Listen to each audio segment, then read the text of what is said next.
Well, Christmas season is in full swing, and along with the joys comes its dangers. So what should people keep in mind as they enjoy the holidays? We're getting tips this morning from HFD's Captain Jeff Roche. Good morning. Good morning. Okay, so when it comes to the holidays, of course, it's a beautiful time of the year. Yes. Everyone's happy, celebrating, but it can be dangerous. So what tips do you have for us? Well, first of all, what we want to focus on this season is that we recommend to people to pick and choose an artificial, or what we like to call a reusable tree. The reason for this is because live trees are very flammable. And once one of those trees in your home ignites, it doesn't happen very often, but when it does, you might as well have a can of gasoline in your living room. Wow. They burn fast, they burn hot, and they pump out a lot of smoke very quickly. Why is that? Because they're Douglas firs a lot of the times. They have a lot of sap in them, resin, and though the sap and resin is actually flammable itself. So you burn the leaves, green leaves, and the needles on the tree do put out a lot of smoke, and it'll build up in your home very quickly, and you could wake up to something that is not very manageable as far as escaping. Right, super dangerous. But of course, when it comes to Christmas, I mean, so many people do love to have their live trees.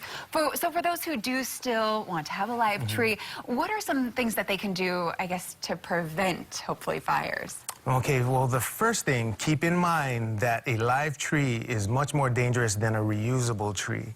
But if you're going to insist on getting one, people like the smell, they like the look, and even the cost. It's cost effective from year to year. But what we want to do is recommend that you pick one that is fresh. Don't go and get one, and sometimes they give discounts for drier trees. Don't get those. Even ones that are on their way to drying or dried out already, we want you to get something that's fresh, that has green needles that don't fall off to the touch.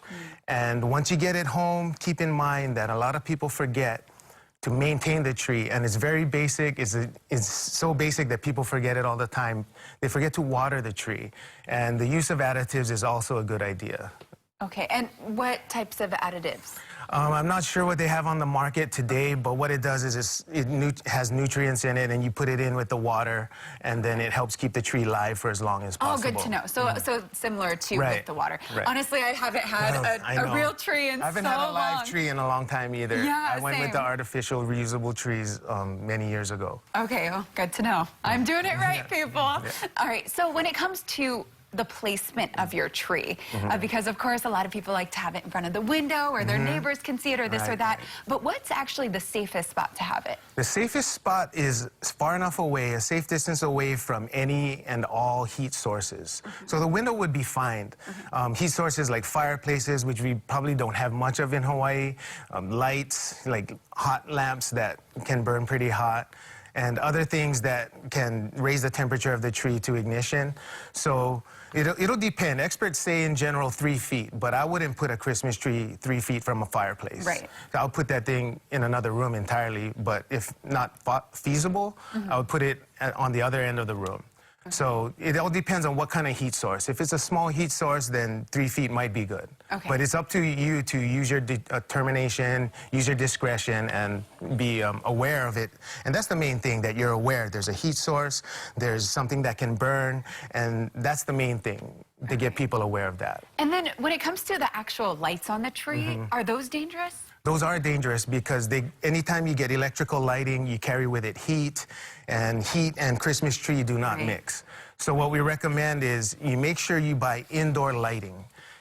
Make sure the indoor lighting has a label on them from a recognized testing laboratory, such as Underwriters Laboratory. I don't know if you've heard of them, but they have these different laboratories that test things, and they're third party, so they have nothing involved to there's nothing in it for them. So they just test things and they say, is it good? Is it safe? And they can recommend it to us, and then we can use them safely. So for the lighting, make sure it's indoor. And also make sure that when you go to bed, you turn them off. When you leave the home, you turn them off. And never ever use candles on the tree, if it's a live tree, and if any tree.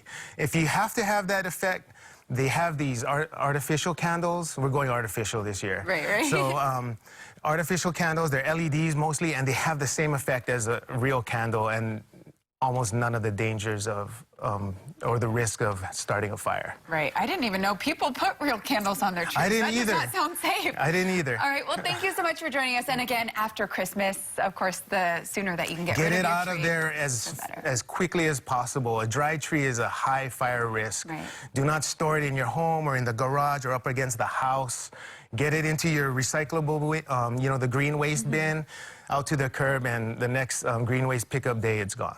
Perfect. Well, thank you so much for joining us this morning and It's for a all those pleasure. great tips. All right. And again, make sure you're staying safe this holiday season.